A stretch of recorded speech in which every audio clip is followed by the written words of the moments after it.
start working out of what Giovanna is. There's a lot of people. That's amazing. I hope the last date will be the same. No, it will. And yesterday we had a religious festival yesterday, so it was not possible to conduct. We would not have had the attendance. That's the main reason. We would have had, the number would be less. So we didn't want you to miss out on that. That's how we took it to another day. Then on 22nd, you express your inability because you have some class on the 22nd March. That's why then I had no option. That was reason. And our teachers definitely come in. They should be there. That's okay. And that's what I felt this time. It's you can reach out to more. Something great. And the best part is again all of them women. That's another advantage for us. Yeah, I have noticed that, and they also participate. They participate a lot. That's so nice. They have a lot of questions. Lot of questions, and they keep asking. Hope has Stalin moved out? Or, yeah, we have lost Darlene. She said that she has a lot of problems. Darlene has a lot of issues and some problem with it. It's only this time she's having this. She never had this problem earlier. Did you receive it? And Darlene is, again, I think she should come in.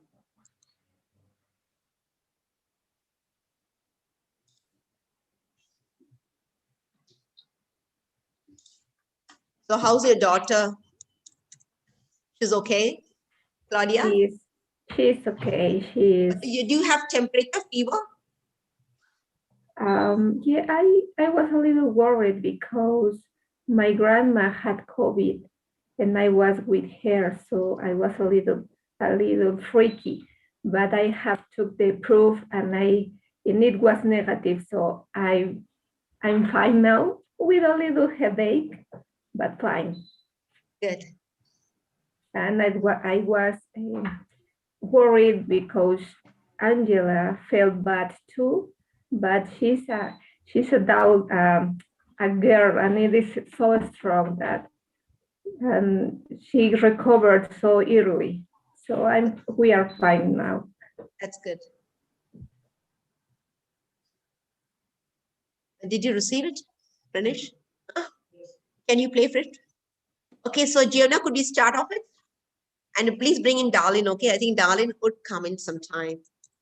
No, Darlene can come all by herself, or you have to bring her? Okay, fine. So, Gianna, Pranish is take the slide and he's got it. Is that okay? Gianna, is that okay? So he's going to you only need to tell next, right? You only need to tell next. Is that okay? So we can start off with. Okay. Most respected guest speaker for the day, Madam Giovanna, who's in the postgraduate program in physical education, a PhD scholar, associated with the State University of Maringa and State University of Londrina in the line of practices, policies, and knowledge production. Master by the same program in 2018, participates in research and study group, DEPOL, study and research group on public sports and leisure policies at UEM, and teaches at Inga University Center, Uninga, and its research on team sports, especially rugby, public policies, and gender. Indeed, you're very fortunate to have amidst us a great research scholar, you could say administrator, a great spokesperson, and on top of all that, for the information of the participants, we have Professor Giovanna, who's also going to represent Brazil in the World Cup for rugby this year. So again, you can find a mixed, indeed we are blessed and honored to have such an eminent speaker with us. A warm, on behalf of the Ministry of Youth Affairs and Sports, Government of India, Ministry of Women and Child Development, and behalf of Lakshmi National College of Physical Education, a warm welcome to your most dignified speaker, Madam Giovanna, ma'am. A warm welcome to you. I also would like to welcome Dr. Claudia from Mexico. I know in spite of having a flu, but early morning at 5, you're not like anybody else. Thank you, madam, so much for gracing this and being a part of a family. A warm welcome to you. I also would like to welcome our light of this program, Professor Darling Kluk, ma'am. A warm welcome to you, ma'am, who is also the Vice President of PESCOE. I would like to welcome Dr. G. Kishore, Principal and Regional Director of Sports Authority of India, and all my dear PE teachers, all energetic and bubbly teachers from across the country. A warm welcome to one and all. Once again, I welcome each one of you. Over to you, Professor Giona, for your session, please. Ma'am. Hi, everyone. I'm truly happy to be here and to talk with a lot of women that I admire and respect. So it makes me feel really happy to be here one more time, talking about what I love to study and about things that I live here, that I see here in Brazil. And sometimes when we think about Brazil, we think it's an open mind country, if I can say that. So I'm showing you all today a few things about public policies of sports here in Brazil and how were the difficulties that women had to face here through the years. And at the end, I brought just one more information about my dissertation when I was studying for my master degree, and I studied about the females rugby team here in Brazil and how the girls felt empowered by playing rugby, by playing sports. So I hope you all like it a lot. And if you have any questions, I'll be happy to answer it for you all. So you can pass forward the next slide, please. Just for you all know where exactly I am in the world.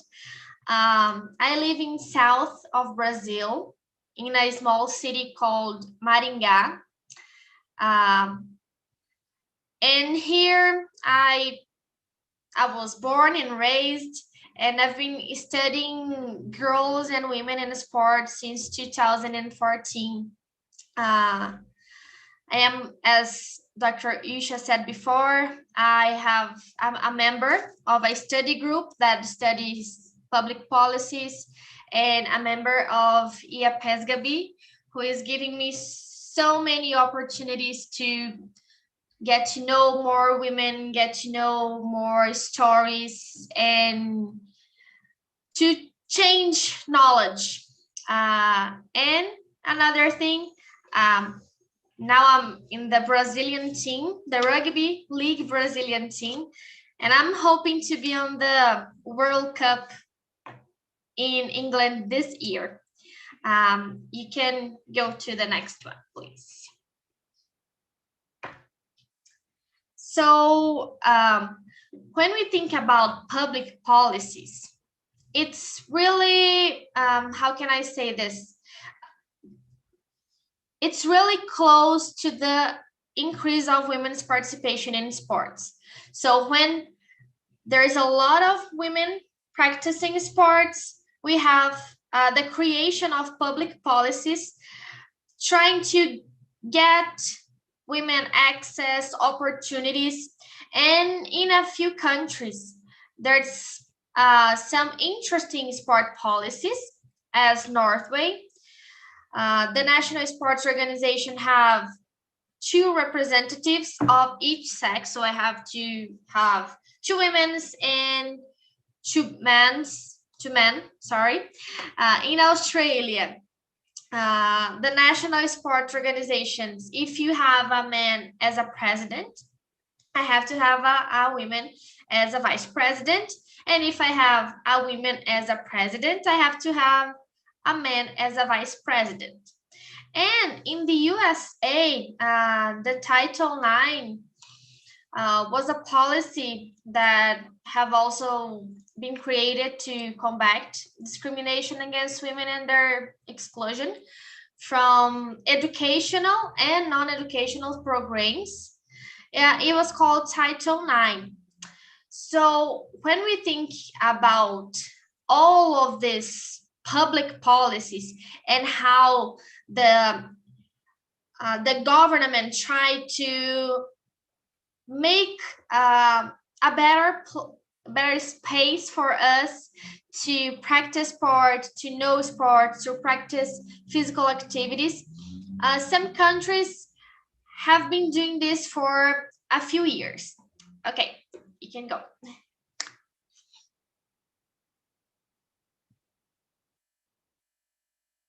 Okay, so in Brazil, what were the public policies that were organized here? So I'm talking about this too. The national conferences and the I have a hard time trying to say this word, legislation of sports. And what we can do considering all of this in our daily routine, okay? Okay, you can go.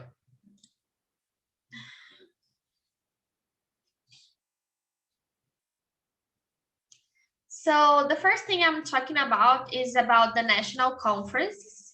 The national conferences here in Brazil, they were mediated by the creation of the Ministry of Sport in 2003, which encouraged people to research, to discuss about sports and about leisure public policies here in Brazil. The main purpose of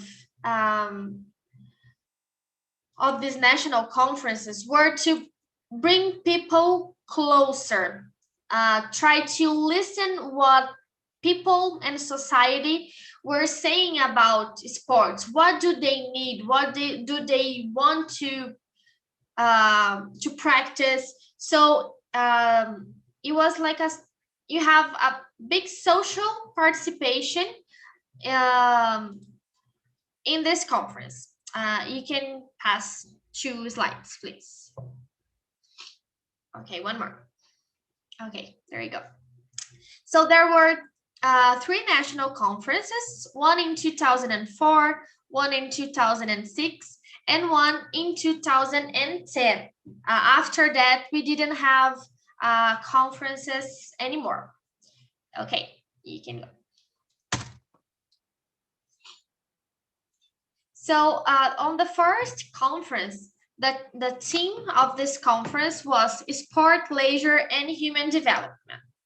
On this first conference, only 24% of the participants were women, and the other 76% were men. So we have just a small participation of women in this first one. Okay.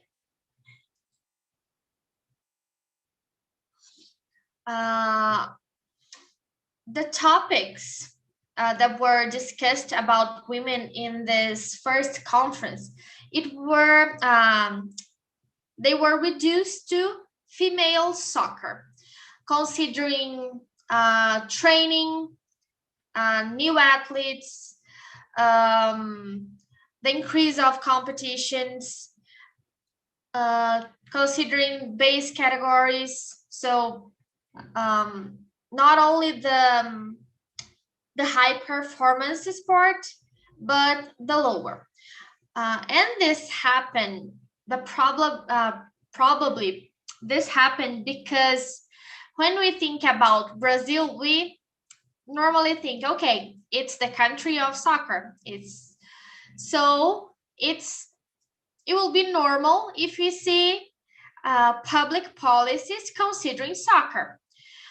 But when we think about soccer here in Brazil, it's not considered a female sport.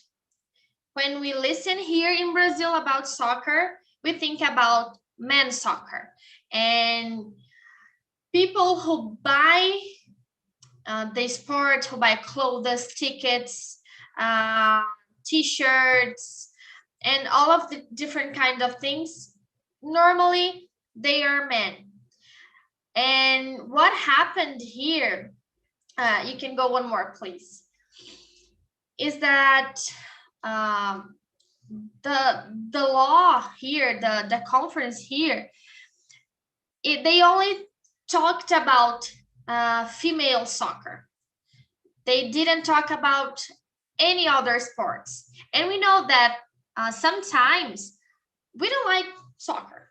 Sometimes for me, for example, I like to play rugby. I like to run. I like to ride a bike. I like to play volleyball. There's so many sports that we can practice, and the conference reduced our options to soccer. Okay, you can go one more.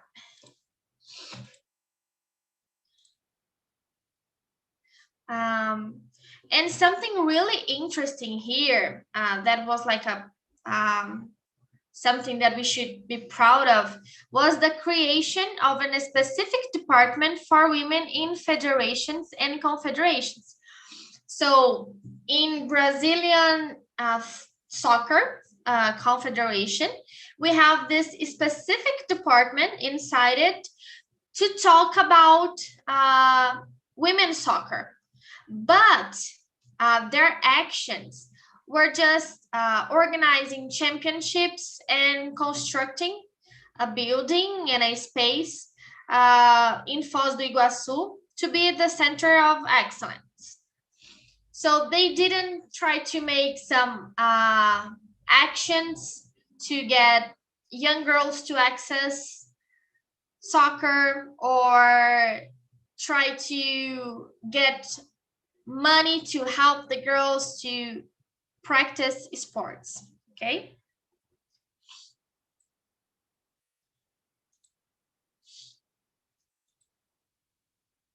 Okay, so as I said before, if soccer that is not considered a girls' sport here for the men, we know we can practice, but if soccer that is considered our main sports here doesn't have much visibility inside this conference and inside the country, can you all imagine how this would be for the other sports practice? How could girls have access? How could girls train? How could girls have competitions if the public policies didn't consider this as something important? Okay. Another interesting thing that when I was looking at the document, the final document of this first conference, was a little text that talked about the use of space for sports. This text said that to ensure the use of buildings in public schools and universities, taking into account the accessibility and adaptability of disabled and elderly people and mothers for whom the practice of sports and leisure demands a parallel structure of care for their children. So when we look at this text, we see that women are considered in here, but we are considered only as mothers. It's not telling, okay, and women, no, mothers. So we call this as a maternalist policy. So the policy is reducing us to the reproductive function, to the maternal role, to be at home, to take care of our kids. And this was a law that we are going to see a little bit further that helped people have this not open-minded thought. Okay, and I don't know, but it's something like that. Okay, In the second conference, the theme was building the national sport and leisure system. Here we have a little more participation of women. So we have 31.4% of women participating of the total of participants and 68% of men. Okay.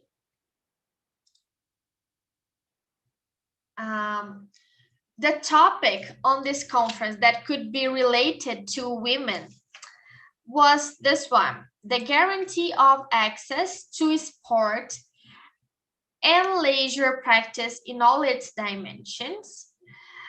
In particular, the disabled, people with special needs, and others, regardless gender and ethnicity.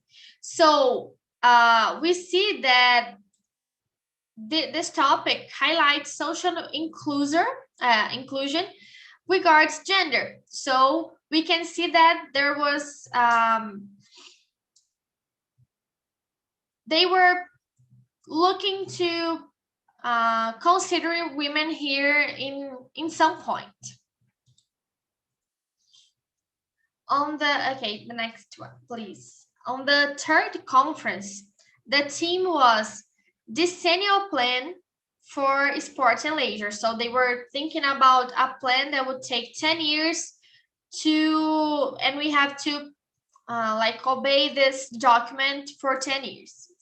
And we have a little more participation of women here. So we had 33% of women participating, of the participants, and 67% of the participants were men.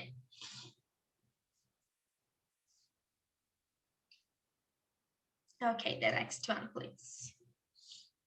On this conference, the final document of this conference was based in human rights. So they were considering sport as a tool of social change, enabling economic and social development, and respecting gender, racial, and cultural diversity. So when we think about how women appears here, it was also like on the last conference in a generalized way, which refers to aspects such as attention to the reversal of the current frame of injustice, the exclusion and social vulnerability. Sport and leisure are given as a right of every person and as a duty of the state to aim for the universalization and social inclusion and respect and diversity, respected for the diversity. Despite of the, how can I say this, the absence of an explicit discourse on women's participation in all of these resolutions of this last conference, we see that there is still a concern about the relationship between gender and sports and between women and sports. Okay.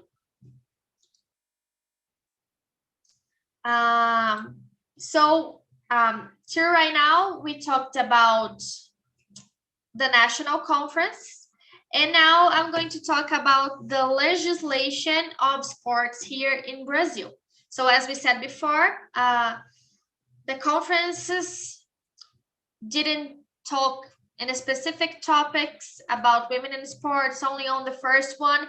And here we'll see a little bit different things and some things that were really on the same way as the national conferences. So we have 5 main laws about sports here in Brazil. The first was the Decree Law 3199. It was the first law about sports here in Brazil in 1941. We have a second law, 6251, the Zico Law. You probably know this name, Zico. It was a famous soccer player. We have the Pelé Law. You probably know this name as well. And the Maguito Vilela Law. Okay, we can go for the next one. So what happened when they needed to create this first law about sports here in Brazil?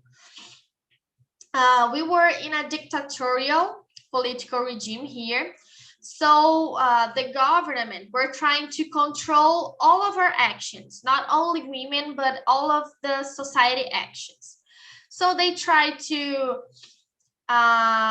homogenize how people think about their feeling about the country. They try to insert Brazil in an international scenario of economic and social relations. And how do they did this? They used sport as a way to reach all of these things. So we call it utilitarian sports. Okay, you can go for the next one. So they created this first decree law 3199 in 1941, and one of the articles were saying that women will not be allowed to practice sports that are incompatible with the conditions of their nature. And for this purpose, the National Sports Conference must issue the necessary instructions to the sports entities of the country.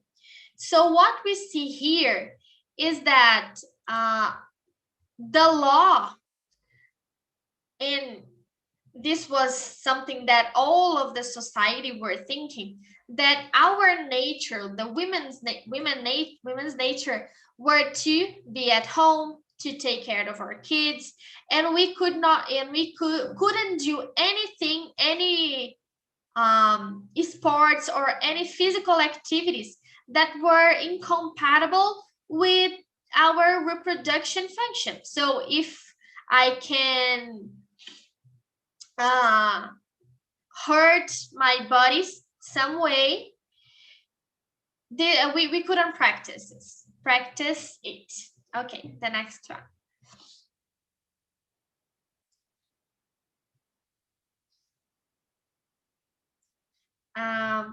And what we see here was a discourse, especially medical discourses, that were saying that we were fragile, that we were not capable of practicing sports, and thinking that men were like a superior type of persons that should tell us what we should do and what we shouldn't do. Okay.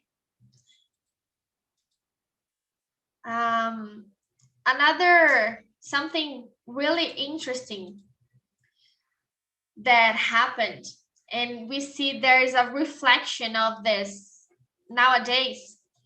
In that time in 1941, what were the practices that women could practice? Running, walking, cycling, tennis, things that were not, we didn't have contact with each other, and it wouldn't be considering something that would make us not do what they wanted us to do. So if we look at what happened like a lot of years ago and looking to 2015, most of this practice were practiced by women. So we see that something that happened so many years ago, we still have a reflex of this nowadays. After the creation of this decree law, they created a new resolution to complete the decree law in 1965.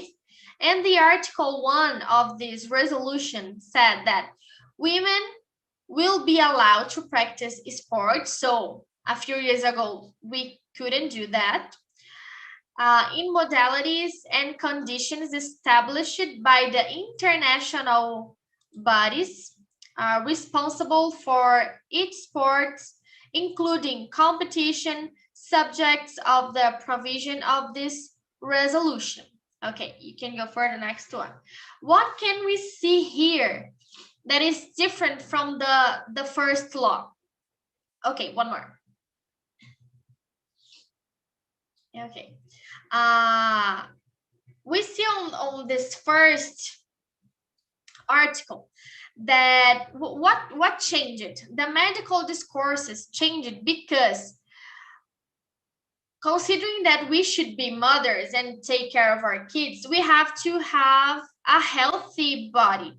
And to have a healthy body, we should practice physical activities. So this was the reason that they allowed us to practice field activities. But there's something really interesting. In another law here in Brazil, another decree law, in a single paragraph, we're saying, women, okay, let me just, women will give special awareness. Okay, you can go back one more. I was just trying to see what was written here. Women will give special awareness of the duties that bind them to the house, as well as the taste of domestic service, and especially related to the upbringing and education of children. So this thought that we should be at home and take care of our kids, it was not only something that society were thinking, it was something that it was on a law. So it was difficult to women try to turn off this thing, turn this situation over and start to practice some sports. On the second article, they were saying that women are not allowed to do any kind of martial arts due to their nature, or play football, indoor soccer, beach soccer, water polo, rugby, baseball, or weightlifting.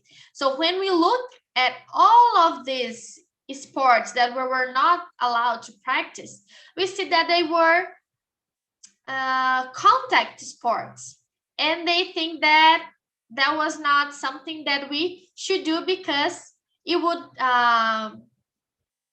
some kind of way make us not have healthy children and not take care of our homes. Okay, and there's another thing interesting about it. The other practices, if you wanted to practice it, you had to have a specific age and a sufficient number of practitioners. So for example, if only me wanted to play volleyball, for example, if I didn't have 18, I couldn't practice. And if I didn't have more girls wanting to play, I couldn't practice as well. And I have to have an authorization to practice it. So if I didn't have age and a sufficient number or an authorization, I couldn't practice any kind of physical activities. Okay, the other one. Ma'am, just a minute. That's how I'm asking in Hindi. I'm not putting everything. मैंने अभी तक बता रही थी कि जो इनकी जो सार्वजनिक नीतियां हैं, जो पब्लिक पॉलिसीज हैं ब्राजील में स्पोर्ट्स का, क्योंकि हमारे पास ऐसा सार्वजनिक नीतियां है कि मुझे सही तरह पता नहीं है इसमें जो महिलाओं के लिए क्या क्या निबंध या रेस्ट्रिक्शंस थे, इसमें दिखाएं कि इनका जो पॉलिसी बना तो इन लोगों को लगा कि ज्यादातर जो महिलाएं हैं या लड़कियां हैं वो लोग को भाग लेना नहीं चाहिए। उनका है कि बच्चों को पालना, उनको बड़ा करना वही रहता है। इनकी जो जब वो नीतियां तय भी कर रहे थे तब भी वो लोग मात्र नीतियां माने महिलाओं के लिए जिस तरह की चाहिए उस तरह से जा रहे थे। और आप पिछले में देखेंगे कि उनको महिलाओं को बहुत मुश्किल था खेल में भाग लेना। और ये आप जो रिसेंट है जहाँ पे बताया कि मार्शल आर्ट जैसे सॉकर है, ब्राजील बेशक सॉकर का देश कहा जाता है, लेकिन वहां सॉकर सिर्फ पुरुष वर्ग के लिए, महिलाओं के लिए वो स्थान नहीं मिल पाता। तो हम लोग कई बार गलतफहमी होती है कि सॉकर हर जगह महिलाओं को भी वो मिलता है। तो यहाँ हम देखते हैं काफी जगह महिलाओं को और लड़कियों को बहुत ज्यादा संघर्ष करना पड़ता है, तब जाके वो ला पाते हैं खेल में। तो मैडम इसी के बारे में जानकारी दे रही थी, और ये स्पेशली बता रही थी कुछ भी हो उनको बोले कि उनका उनका जो है वो घर के अंदर रहता है, उनको घर का ही जो काम है, उनकी जो उनको जो जो सेवा उनको करनी है वो घर से सीमित है, उस तरह से करना चाहिए। इसलिए बहुत लोगों ने इसके पीछे संघर्ष किया, जिसकी वजह से अभी बदलाव आया है। तो मैडम अलग अलग लॉ बता रही, मैं अभी बीच में नहीं आऊंगी क्योंकि वो वक्त बहुत ज्यादा लग जाता है, और कुछ भी प्रॉब्लम है तो मैं बाद में आपकी वो ये समस्या हल कर सकती हूँ। Thanks ma'am, thank you ma'am, please. Okay, so the next law here in Brazil was the law 6251 that were created in 1975. And after a period without a dictatorial period, Brazil returns to a dictatorial period in 64. And the changes of interest in the field of sports and politics remained as we were seeing before, especially because the armed forces were taking care of our country. So there was an emergence of directives, plans, and state projects, in the great majority accompanied by regulatory and legislative actions. And in this law, they created this law with a lot of rules on sports, considering the structure of sport council, the military, university, and community sports, national sports system, and about sport resources. This law had 52 articles, and none of them mentions the participation of women in sports or in any physical activities. Okay, the next one.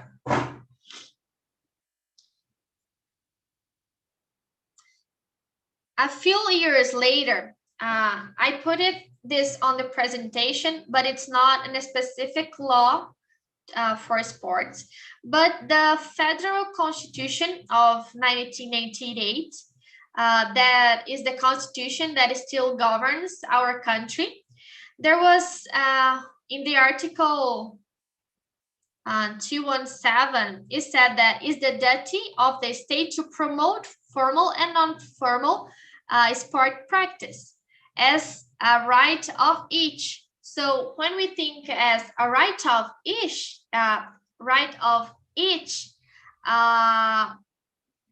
we think that, so we are considered as citizens, so we would have the right to have access to the state. Okay, just so you know about this. You can go for the next one. The other law, the Zico law, that was created in 1993. First of all, Zico, as I said before, was one of our greatest soccer players here in Brazil. And in 2019, the Zico was the ministry. It was like a secretary of the Department of Sport. And at this time, what did the rule said? Relationships between clubs and athletes, the concept and purpose of sports, professional practice, and sports justice. This law had 71 articles and 11 chapters, and none of these articles or chapters mention the participation of women in sports and in leisure activities. Okay, next one. The other law was the Pelé law. You probably know him. We call him the king of soccer here in Brazil.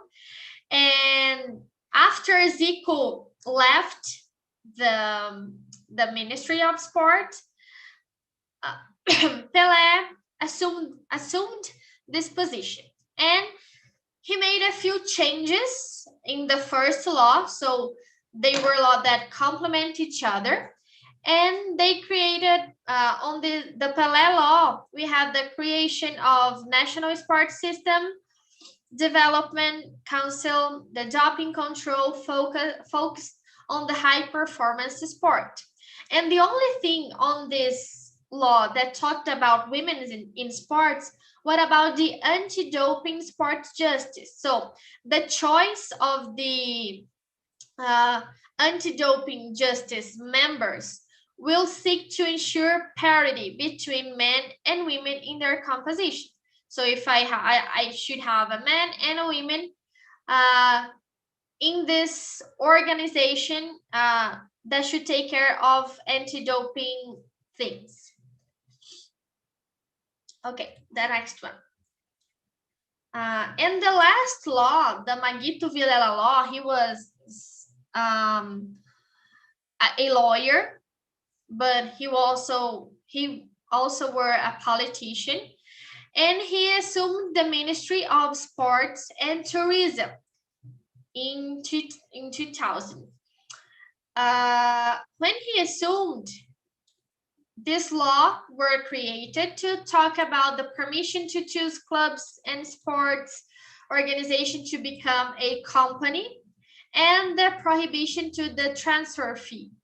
So we have a lot of articles and a lot of chapters, but none of them mention the participation of women in sport leisure. Okay, the next one. So what we see is that considering the laws that we saw, that only one law talked specific about women in sports, and it was in a bad way to not allow girls and women to play sports, and considering the national conferences that they talked about women in sports only in the first first conference, reducing our practice to soccer. What we see is that the legislation and the national conference, they don't dialogue with the proposals of the international discussions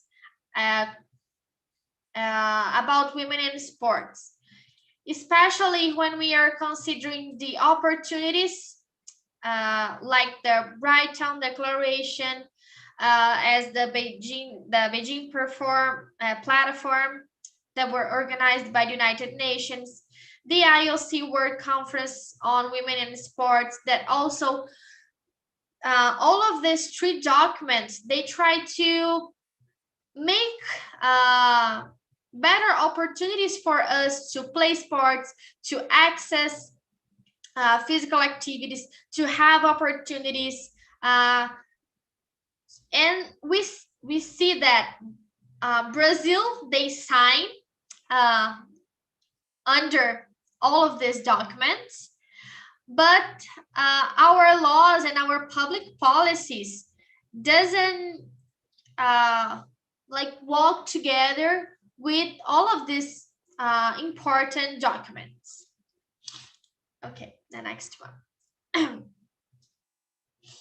So what we see that in Brazil, policy is considered a place for men and a role of men.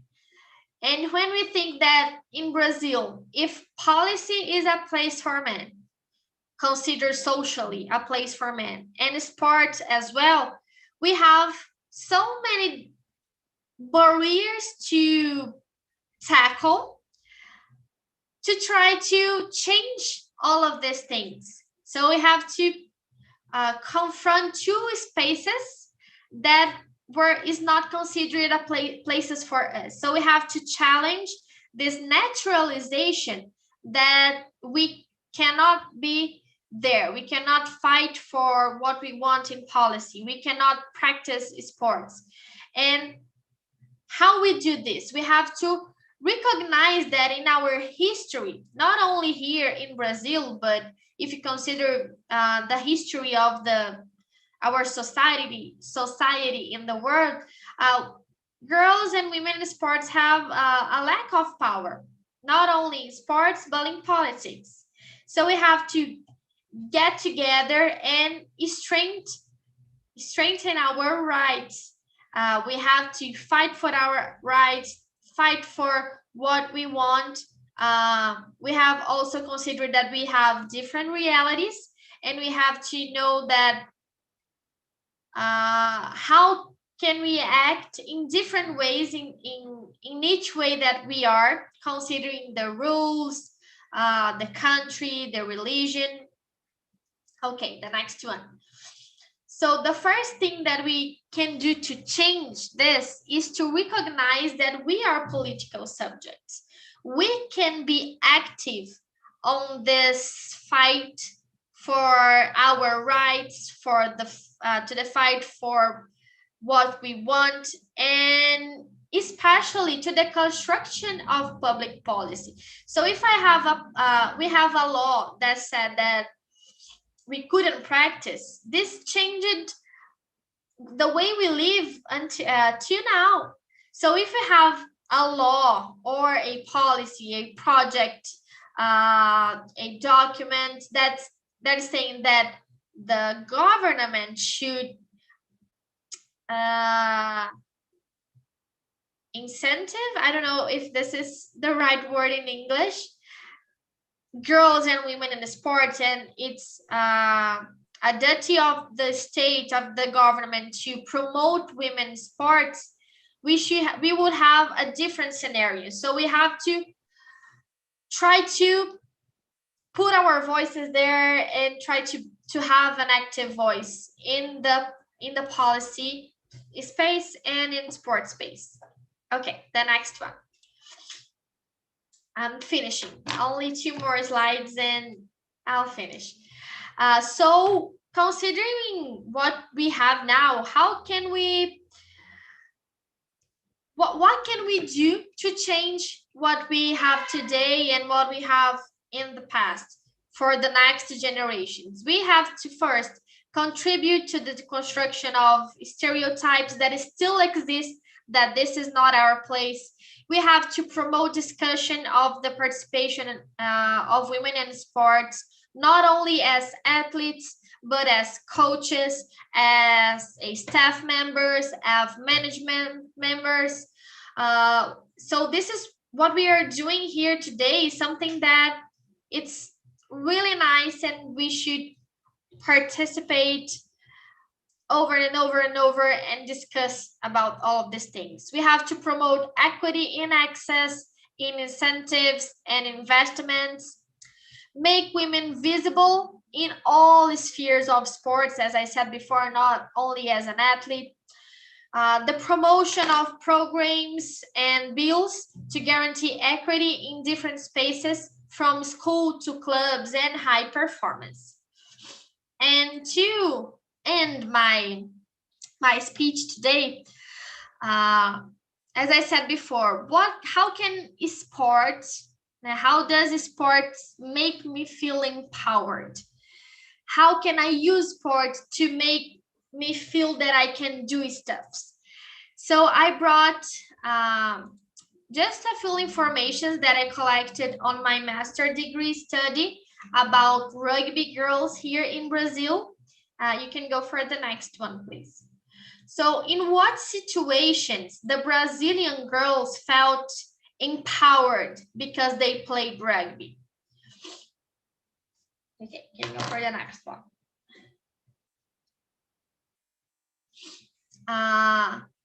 They started to believe in themselves. So they started to feel that they could practice that they were capable of doing that they could do that in so many different ways, in so many different states here, that they felt really empowered by believing that they could do that.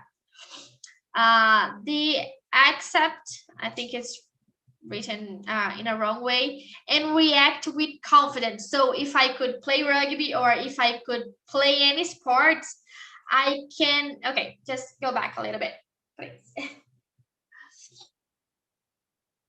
They were act with confidence in anything that they would do, not only in sports, but in their workplaces. They felt that they could overcome challenges and especially accept their body. In rugby, as we have in so many different sports, they felt that what they have in their body, it was a way that the girls could use what they have to practice that. So if she was a tiny person, she could run a lot. If she was not a tiny person, she could tackle people and go in the front row to go through all of people. So they felt that what they have, they could help the other girls in some way. So to end my, you can go for the next one now. To end my presentation here, what I tried to say here was that we will have so many people trying to put us down, so many people trying to make us feel that we can do a lot of things.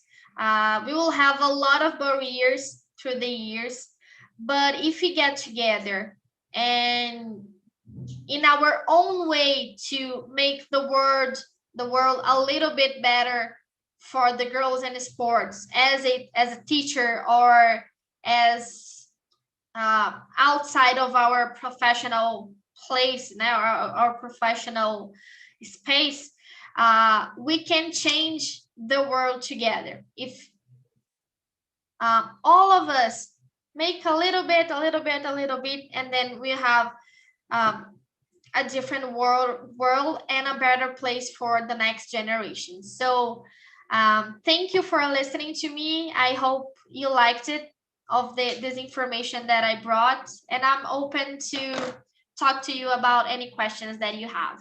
How about your rugby? Any pictures you could share with us? Okay.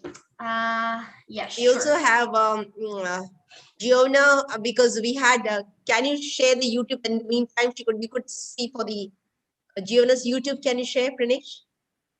YouTube and training 5 minutes. Fine. So you could just see for the. You wanted some of the pictures of Giona training.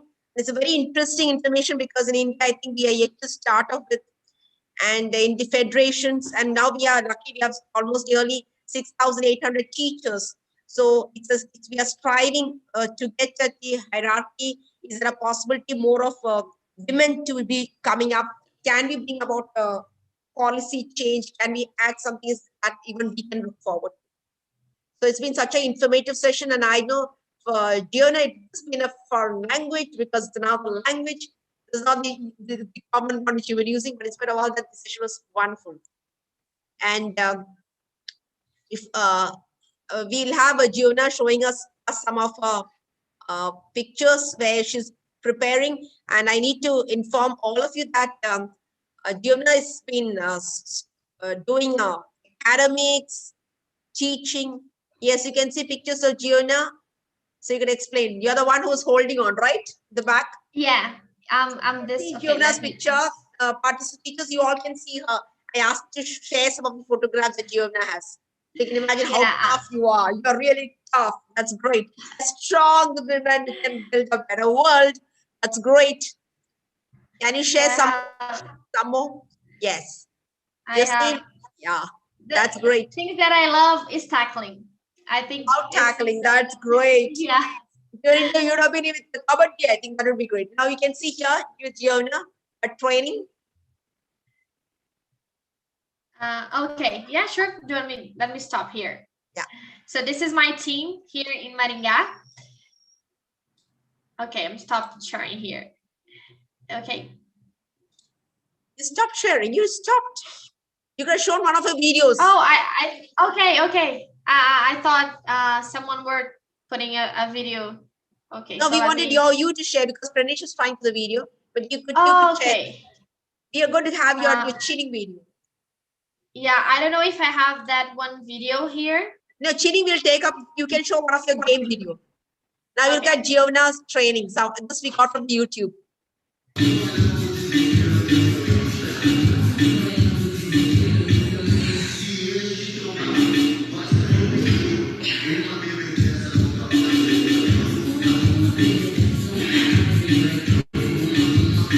So a lot of our participants have highly appreciated. A tough, very tough speaker. And you can move because they're very strong and powerful. But could you share one of your videos of your playing with game video? Yeah, let me see if I find it here. Just 1 second.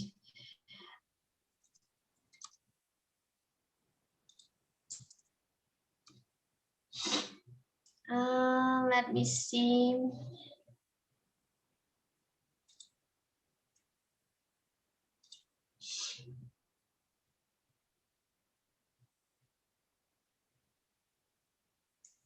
My internet is so slow today. Okay. Let me see if we can. And if there are any questions you would like to ask my teachers, please do put it on the QA. Because if you don't ask, then I have lots to ask. In the meantime, Gianna, you could just search for the video. And any questions?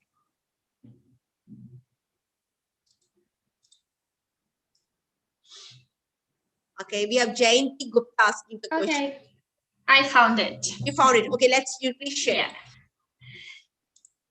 Because we'd like to see you in action.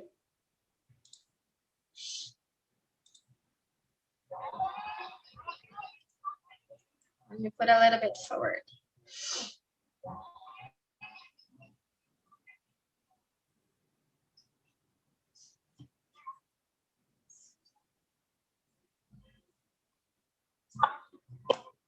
Just 1 second. Sure. Okay. So this was last year in December. I'm number 6 here. Okay. Let me just put a little bit.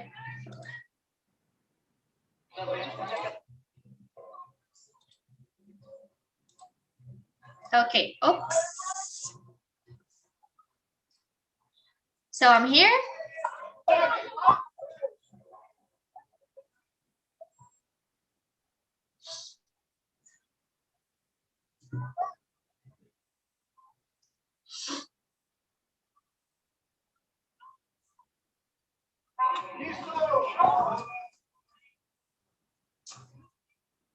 Gonna put a little bit forward again. So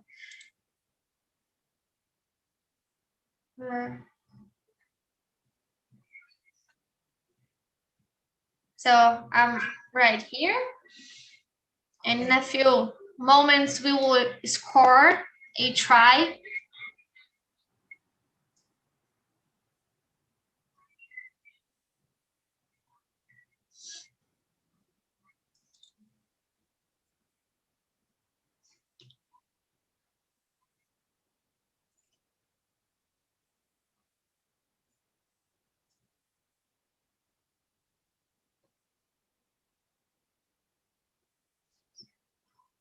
So I'm here and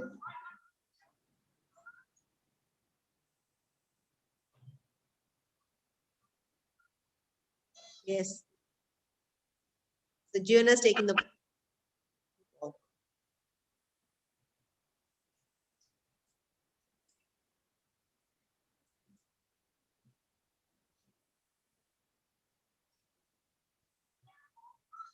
okay, this is me in action. Okay, that's great. Wonderful. Superb. You're so tough. That's great. So now what's the secret? That's what I think a lot of questions coming in. There's one by Jayanti, who's from Delhi. I have a question, that is why it happens that all men having lots of facilities and freedom but does not apply in the case of women. I'm sorry, I'll speak it again. Jayanti Gupta has raised a question. Why is it that men have access to facilities and they have the freedom? Why is it that the women do not get the similar opportunities and access? I think I'll see if I understood the question, but for so many times, as I said before, people think that we shouldn't be in these places because our body should be preserved to have a kid. So especially on rugby, that what I showed before, we have so many physical contact that people think that my body would get hurt. Oh, I'm looking to the other screen. I'm sorry. Would get hurt, and if I get hurt, I couldn't have a kid. So this happened for so many years. Men try to tell us what we do, and this is what happened through the years. They were telling us what we should do, that should be taking care of our kids and be at home, and the public places were only for men. So if we entered in these other places that they were the ones who have the power, we it will be something really bad, not only for me as a woman, as a woman, but for my family. So this is what I think that happened through the years.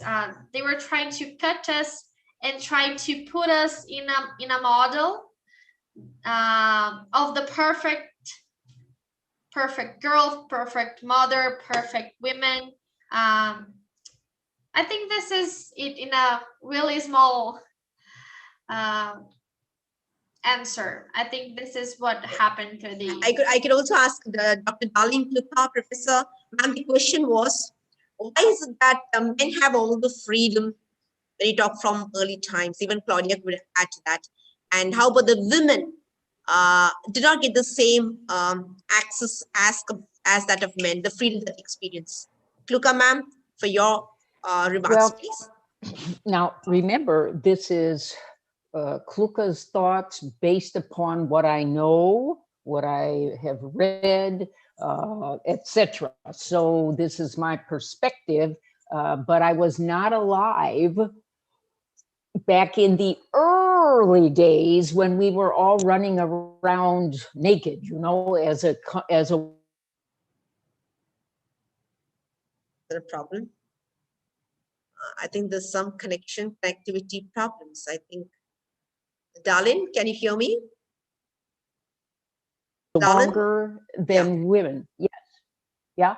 Because men inherently were stronger than women, they became the hunters and etc. And we became the gatherers and took care of the household. And partly because we bore children, or we had the ability to bear children. So that's kind of how it all started. And then as we got, there's a problem. Connections. Maybe by the time we get this a problem, Darlene, I think this time you're having. Claudia, what have you to say in this, please? Madam Claudia? Okay, we have to remember in the history how the Olympic Games began, because men want to show the strength of their body, so they can show they are the strong people in society. So they didn't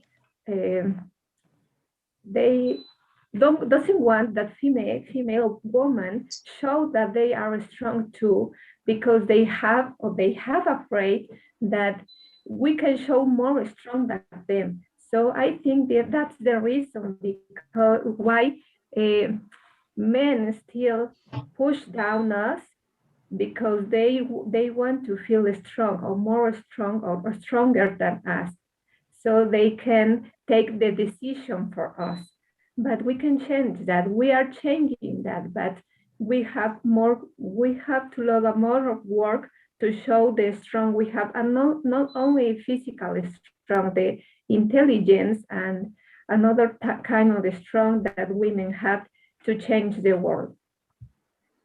Okay, thank you, Claudia. Yes, another question by Indira Sarkar. One is, have you ever attended a workshop by the great Pele? Was one. Second is, this is by Indira Sarkar. How much of positive contributions are there of the male players of Brazil in promotion of female soccer worldwide? So you think that is the male players are the Brazilian football players are also promoting the women's soccer across the world? Any idea about that? Can you say the first part again?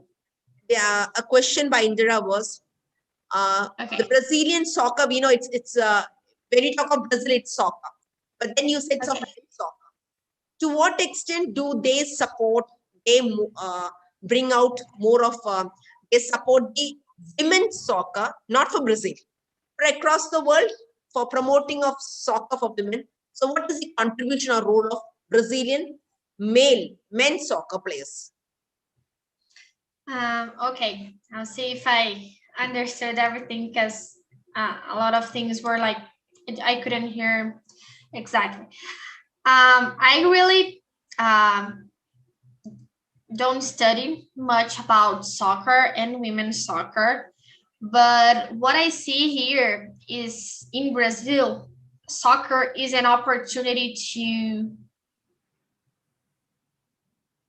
to access more sports. So we see in the last in 2019, because last year we didn't have games, but is the sport that we could see women in action. So we started to see women in soccer in open television.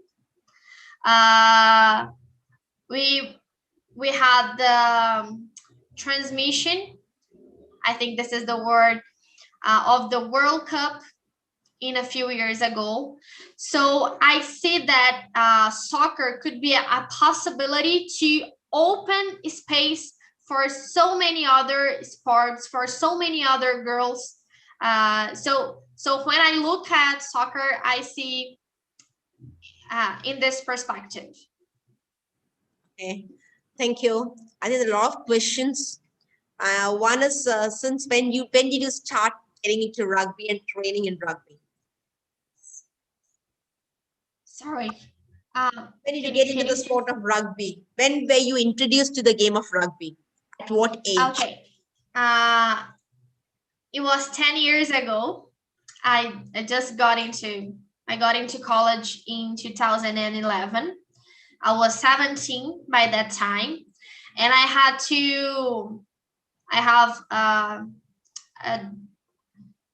I don't know the name of, we have different classes. In one of the classes, I have to present like a paper about rugby, and I didn't know anything about rugby. I was like, oh my gosh, how can I start looking for this? And then I met one of the guys that played, and he went to the Rio Olympic Games, and he said, okay, if you want to know more, why don't you go to watch and see a practice, and you can learn more. I think you'll like it. And then when I got there on my first practice, I didn't stop playing till now. So 10 years of rugby in my life. That's and now here when we talk of since it's a body contact game and rugby, when we think of this, because we find this the impact is so severe. So many a time the parents may not be very comfortable in sending their daughters to a game like rugby. So what have you to say in this particular game in terms of injury, in terms of risk? Like if you play, because it's a impact, body impact game. Yes. A lot of people ask me about it, and everything and every time I say that in all kind of high performance sports, we are not 100% all the time, because we are putting our body to the extreme all the time. But not only in rugby. For example, we had a Brazilian player in volleyball a few years ago that we don't have contact, and she hurt her back. I don't know how you can say it here. The spine or the neck, the cervical region.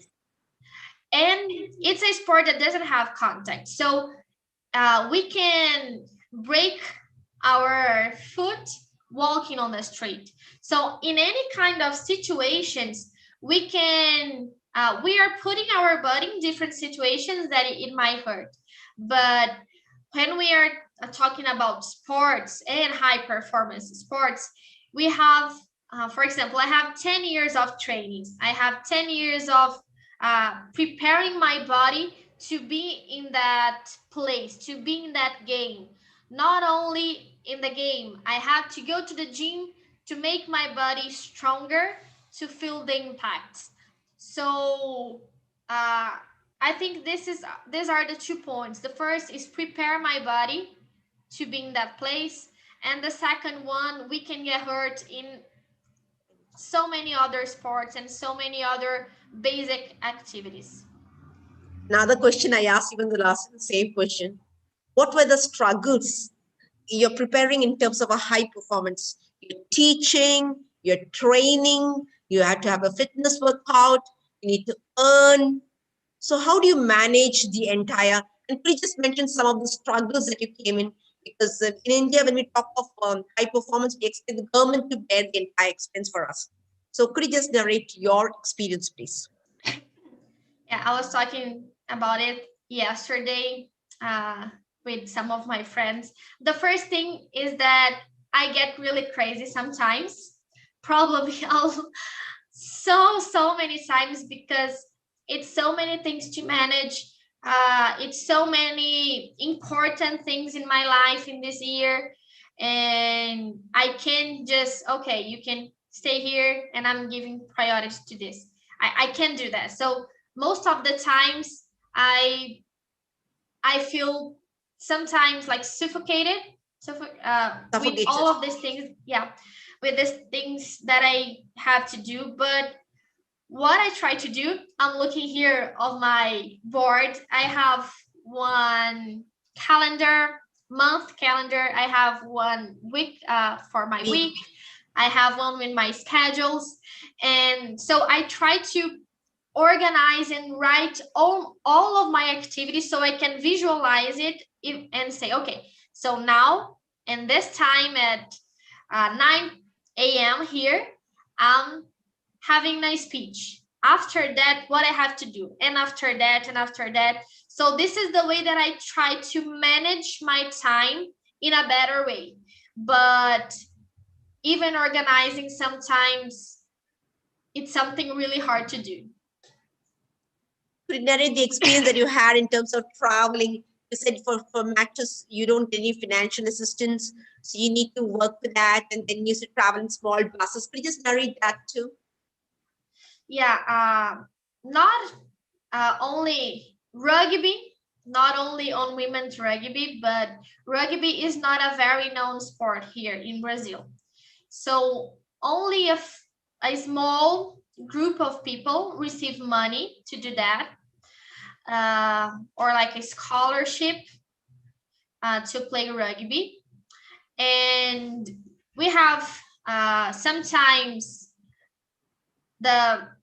our city help us paying transport or a few things, but most of the time we have to pay for our trips. We have to pay for our meals. We have to pay for the gym that we go.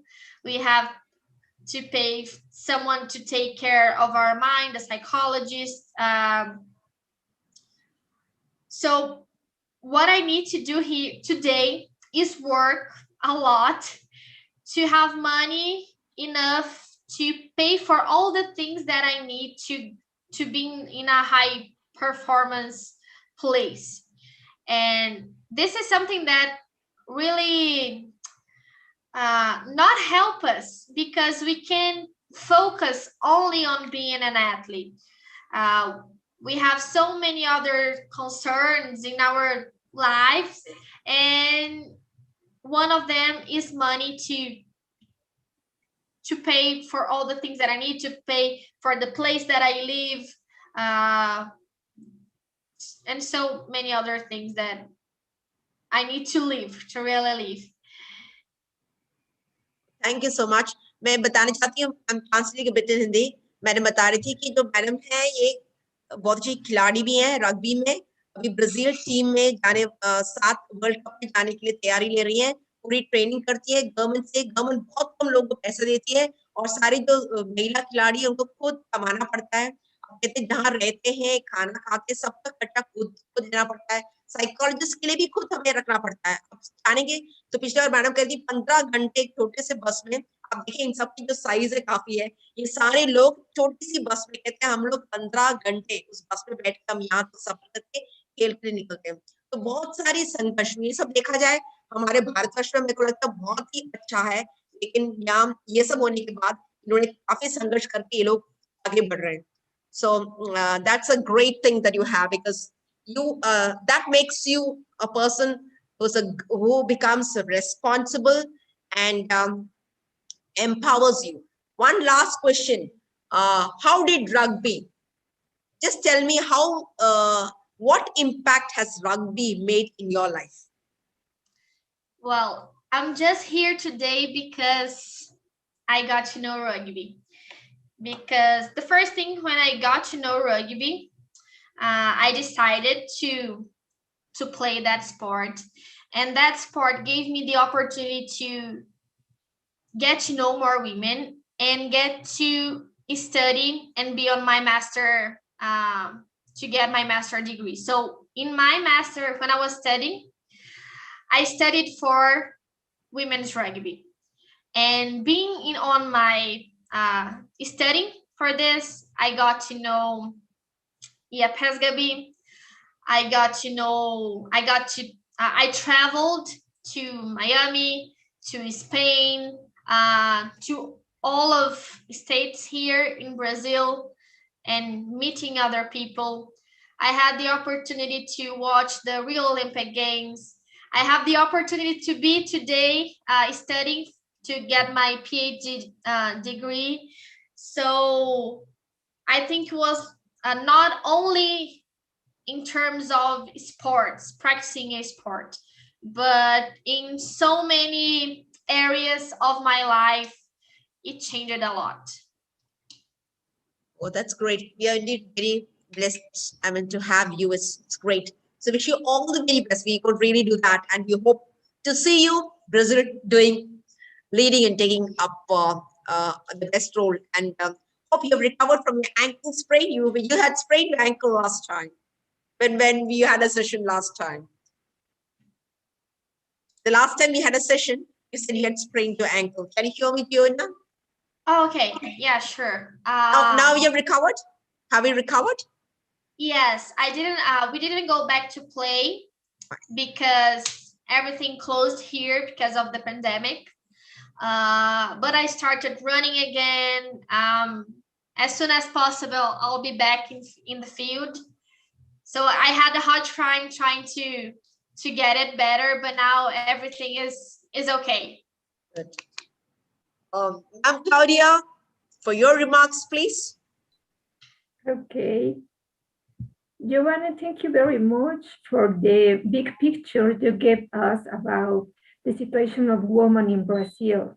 And I have to tell that in Mexico, we have the same problems. We have a low presence of women in decision making regarding the issues of physical activity and sports about load, even when the women are who have won the most international medals in the events. According to a famous magazine called Forbes, in Mexico, less than 10% of women hold administrative council position, and they even learn approximately 70% less than the men. So that's worried, because why they earn a lot of less than the men when we are having the same work. So we have to think about that, and we must to change the way that men of the government see women and girls in sport, because they don't give us the space that we need, and they only have stereotypes of femininity for us. Mexico is happen something like in Brazil, when great athletes come to political positions, but they don't have the studies or the right studies to do a good work in the position or in the political position they earn. What do you think about that, Joanna? I lost a few small parts of the things that you were saying. One of the things that I was studying this past weeks, I don't know if this is going to answer your question, but to change, we have to change what we have today in public policies. We have to mobilize more groups that not only women. We today, most of the most of people who are in power positions are men. So we have to bring men together in our cause. We have to make them understand that is important for the society that we are there, to putting girls and women's problem. So and that was something that I didn't thought before. I thought, okay, we can do this, but when we mobilize more people together in our cause, not only men, but if you think more minority groups, our cause gets bigger and gets powered, and gets power. Is that right? So I don't know if this answers your question, but this is something that I've been reading and thinking a lot about. This what she said. Thanks, Claudia, for this. जियोना ma'am ये बता रही थी कि हम ये बदलाव लाना चाहते हैं समाज में, तो हम सिर्फ महिलाएं मिलकर नहीं चलेगा, क्योंकि हम देखते हैं पुरुष ही होते हैं जो सबसे उच्च स्तर पोजीशन में होते हैं, उनको भी साथ लेके अगर हम सब कुछ एक बदलाव लाना तब हो सकता है। हमें सबको साथ मिलकर हम करेंगे तभी वह संभव है। हमें भी ये जंग हमें भारतवर्ष में भी करना है। हम देखते हैं हमारी फेडरेशंस में भी हम देख रहे हैं कि हॉकी में सिर्फ देखा गया है, मेरे को लग रहा है 25 या 27, और सारी फेडरेशंस में हमारी जो महिलाओं का जो परसेंटेज है वो बहुत कम है। तो इसके लिए हमें भी कुछ लॉस लानी चाहिए। यही इसीलिए हमें लगा कि मैडम का सेशन हमारे लिए बहुत महत्वपूर्ण था। It's right, because we do have enough federations. We don't have this kind of a law that you have in countries like in Australia, US, and other. We do not have such a law here. And people talk of it, but when it comes to the policy matters, we don't see of all that. So I think this got a lot of relevance in a country like India. We don't know how to approach it. I was very much, it was a matter of concern. So last time Dr. Yuru was saying is, he proposed something to the government. So we also we'd like to put something to the government, saying that I think in the federations, even women should be getting the percentage of women have to increase. In some, you don't even find women at all in some of the federations. So even we would try to get a move. But how do we start off with this a big issue? So maybe that's what we'll be looking forward to, getting help from others who can guide us, so we can also put that to the government. And since this program is of the ministry, what could be done best for the women is something which, and now we are the Ministry of Women and Child Development. So actually, it's something which can actually help us so that women can be empowered. There could be more girls who could get into sport if we have people at the help at the top too. So indeed, it was such a wonderful session. Thank you so much, Giona and Claudia. I know in spite of you not well, but you made it possible. And Darlene has highly appreciated your session. She has a connectivity issue. So Giona, Darlene has mentioned that your presentation was wonderful, superb presentation. And she was very much wanting to be there, but due to connections, she was on and off, but she was highly appreciative of your session. So that's a great job. So Dr. Kishore sir, are you there? Dr. Kishore sir? Harihar, are you there? So I will come to the, we'll have to wind up the sessions. And I'm sorry for the teachers. I was extremely sorry because I didn't want such a sir.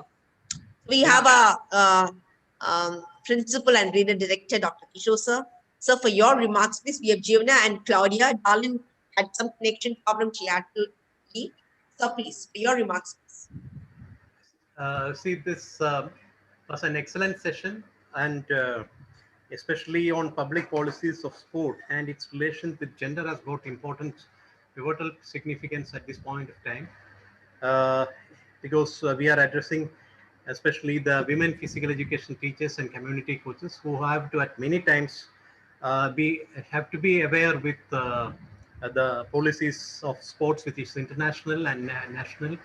As far as India is concerned, there's a large turnout, and one need to distinguish and find out what is the policy of the government, what are the statutes which are internationally and also at the national level need to be considered. This is need to be in the knowledge of each and everyone. I place on record, sincere appreciation to Professor Giovanna Xavier de Mera for her excellent presentation, and I think we can keep it this as a reference for further dissemination of knowledge to all our teachers all across the country.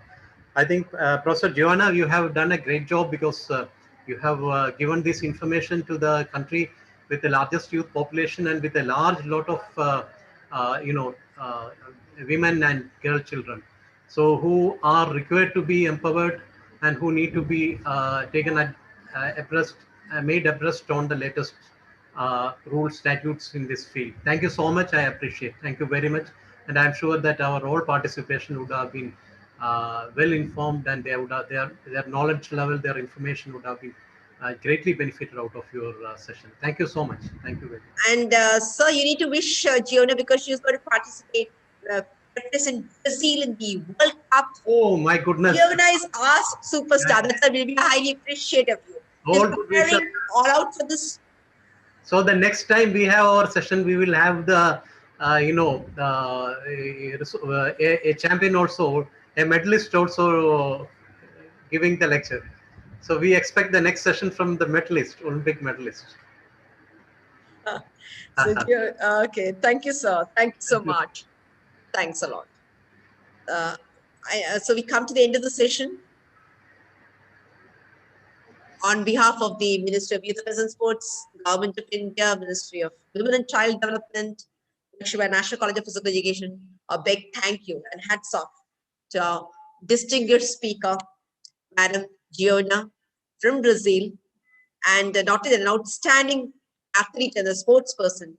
Wishing you all the very best. And as Dr. Kishore sir rightly pointed out, hope we have the next session where we're going to have a medalist from the World Cup having and giving a session. That's going to give us more weightage because your blessings are more than 6,000 teachers who all have wished you, and you're going to get strong in it. Thank you so much, Madam Giona, for being a part of this. I know you always look forward to us, but we need role models like you who can inspire our daughters of India. Thank you so much, ma'am. I also would like to thank Madam Claudia.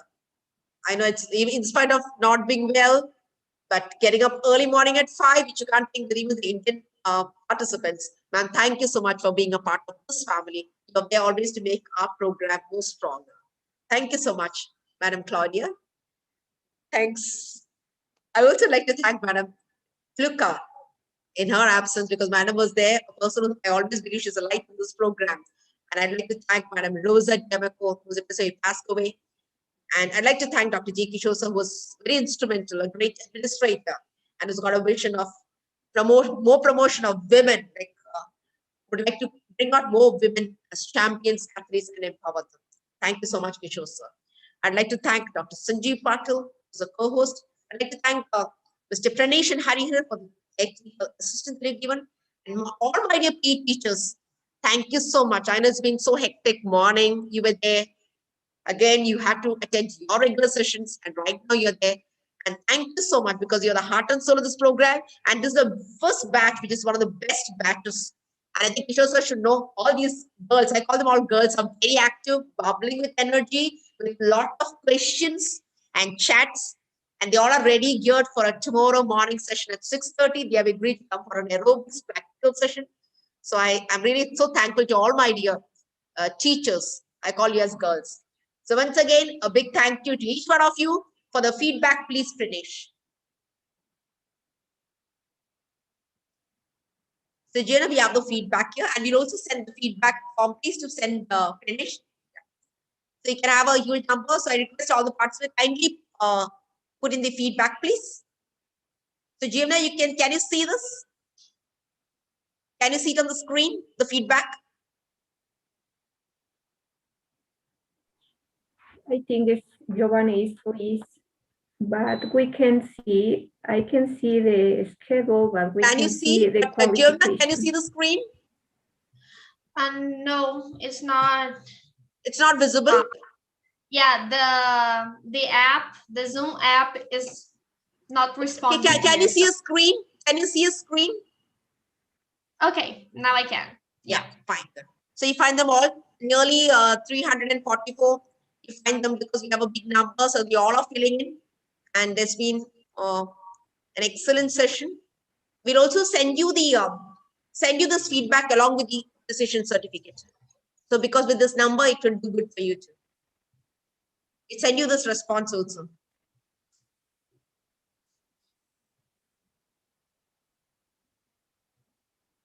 So nearly 2,350 have already responded.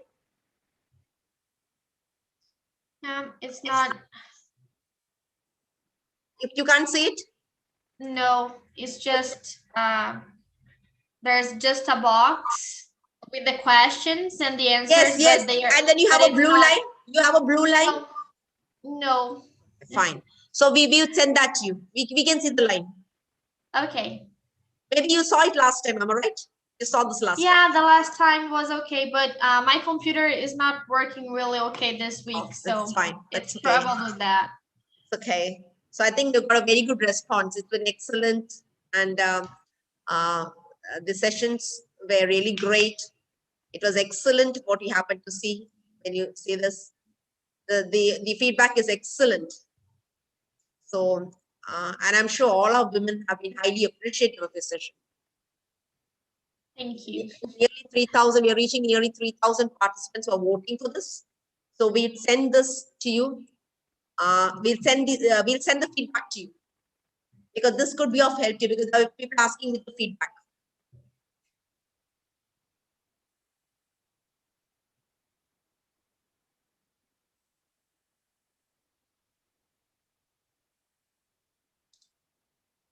It's crossed nearly, we are reaching nearly 3,000.